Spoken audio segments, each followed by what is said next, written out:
పశ్చిమ గోదావరి జిల్లా తాడేపల్లిగూడెంలో TDP YCP శ్రేణులు ఘర్షణకు దిగాయి. సుబ్బారావుపేట వెంకటరత్నం ఆసుపత్రి దగ్గర వైసీపీ టీడీపీ నేతలు బాహాబాహికి దిగారు.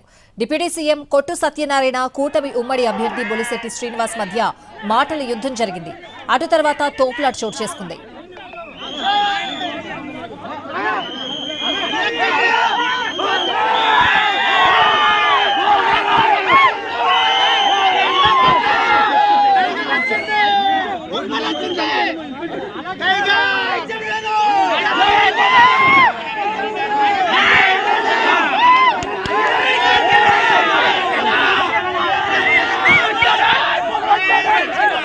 తొంభై 97 పోలింగ్ బూత్లలో జనసేనకు అనుకూలంగా ఓట్లు వేయిస్తున్నారనే ఆరోపణలతో 97వ పోలింగ్ బూత్లోకి దూసుకువెళ్లిన కొట్టు సత్యనారాయణ పీఓపై కేకలు వేశారు.